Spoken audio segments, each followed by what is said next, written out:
La radio del Sindicato Mexicano de Electricistas presenta Destellos del pasado. Momentos que se quedaron grabados en el tiempo y que cambiaron el rumbo de la historia. Los inicios de la industria eléctrica en México. Tercera parte.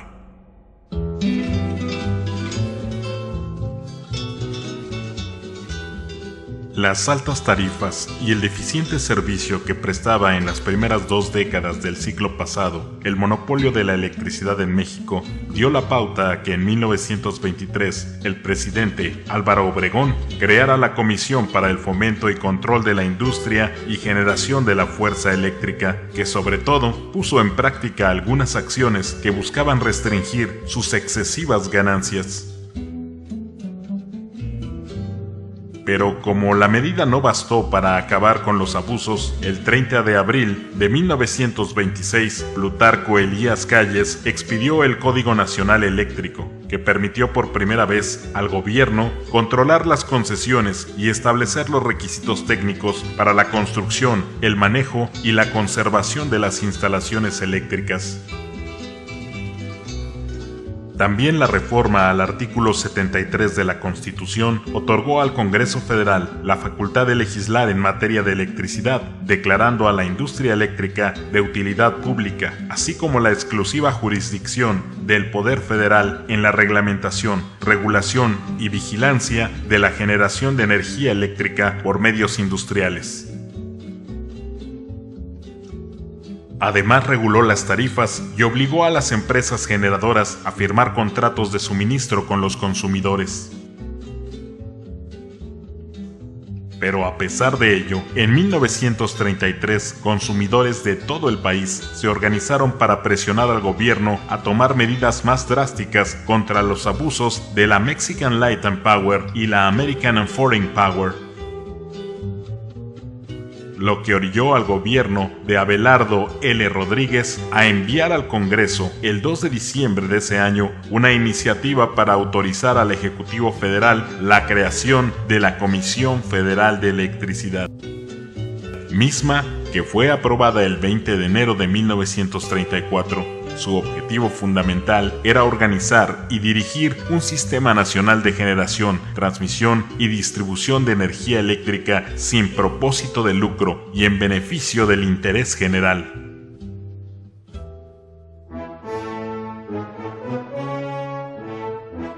El gobierno del presidente sustituto había comprobado que las tarifas del monopolio eran excesivamente altas, existiendo gran disparidad entre los precios pagados entre los consumidores grandes y los pequeños, algo muy similar con lo que ocurre en nuestros días en que los grandes empresarios son beneficiados con un trato preferencial.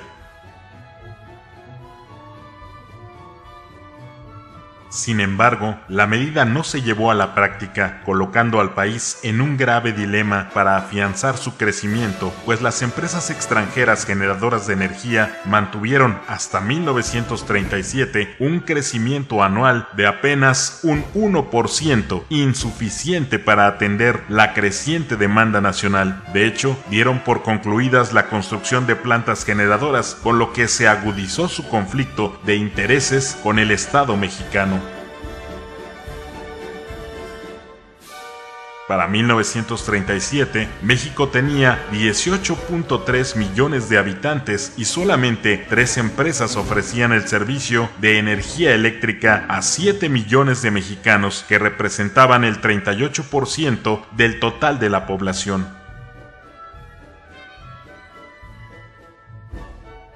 La oferta superaba con creces la demanda y las fallas en el servicio eran constantes, mientras las tarifas eran muy elevadas.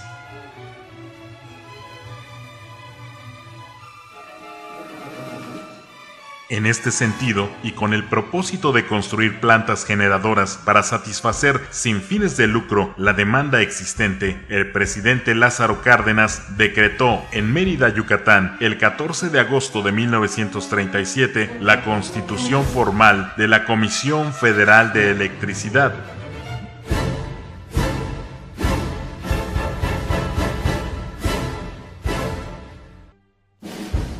dependencia que se encargaría de estudiar la planeación del Sistema Nacional de Electrificación, ejecutar y adquirir obras relacionadas con la generación, transmisión y distribución eléctrica, cambiando con ello la perspectiva regionalista de la electrificación, de modo que, de acuerdo al modelo del gobierno de Cárdenas, el campo se viera favorecido al poder bombear el agua de riego, el arrastre y la molienda, pero también se buscaba impulsar el alumbrado público de las ciudades pequeñas.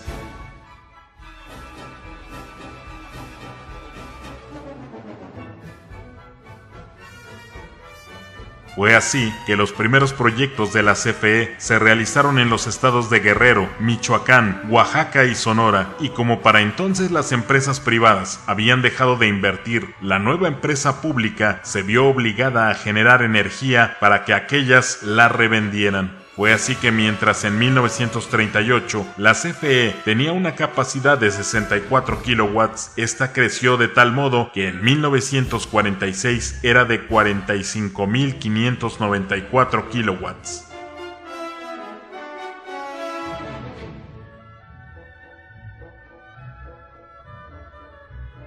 Tres años más tarde, el 14 de enero de 1949, en el sexenio de Miguel Alemán, se promulgó la ley que estableció las bases para el funcionamiento de la Comisión Federal de Electricidad, ayudando a precisar sus objetivos, entre otros, la función de coordinar la industria eléctrica en México.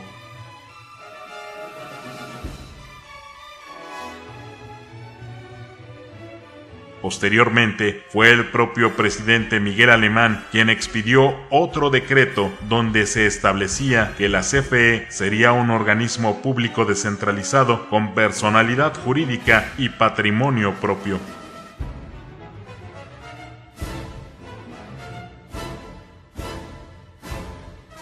Lamentablemente, hoy en día, los objetivos iniciales de la CFE han cambiado y ahora no contribuye a apoyar las bajas tarifas a los sectores más desprotegidos del país. Por el contrario, firma contratos leoninos que le obligan a comprar energía eléctrica a empresas privadas a precios elevados. Un total contrasentido de lo que buscaba el general Cárdenas con su nacimiento.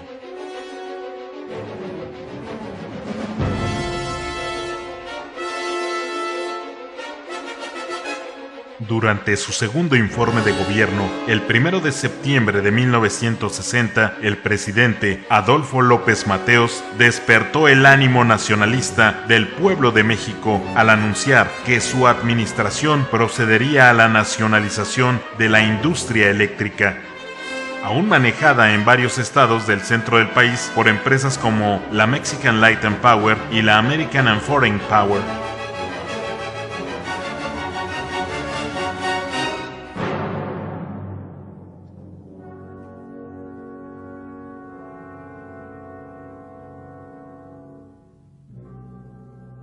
El acto histórico se concretó el 27 de septiembre de ese año con una serie de emotivos eventos como el realizado en el edificio de la esquina de Melchor Ocampo y Marina Nacional, donde el entonces secretario de Hacienda, Guillermo Ortiz Mena, tomó posesión del inmueble, acompañado de miles de electricistas que vieron emocionados cómo el funcionario izó en todo lo alto la bandera nacional.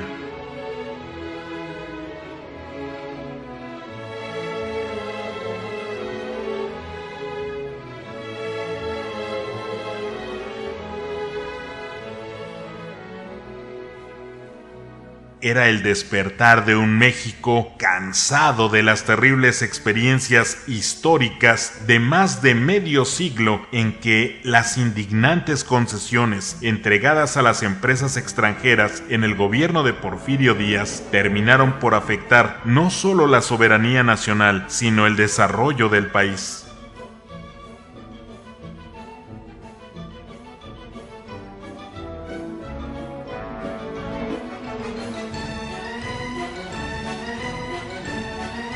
Para aplicar su patriótica medida, el presidente López Mateos se apegó al principio de que el suministro de energía eléctrica debía ser un servicio público con un claro compromiso social y nacional, por lo que no debía ser prestado por empresas extranjeras que a lo largo de los años solo velaron por sus intereses.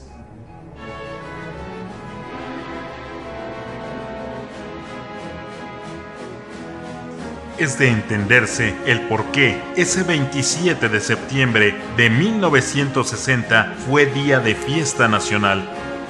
Pues no solamente miles de integrantes del Sindicato Mexicano de Electricistas, que mantenían desde hacía 46 años una dura lucha con las empresas extranjeras para obtener conquistas a su contrato colectivo de trabajo, se sumaron al festejo.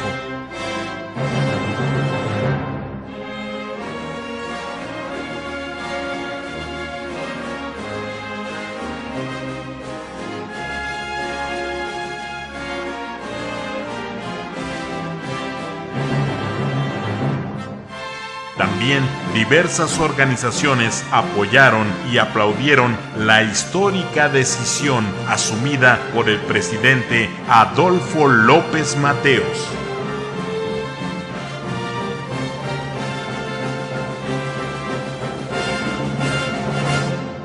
Hemos recordado juntos aquel momento que estaba en el olvido. Ese instante que marcó la diferencia y se quedó atrapado en el tiempo.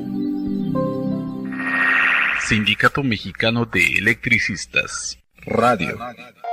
Mantente alerta a nuestra transmisión.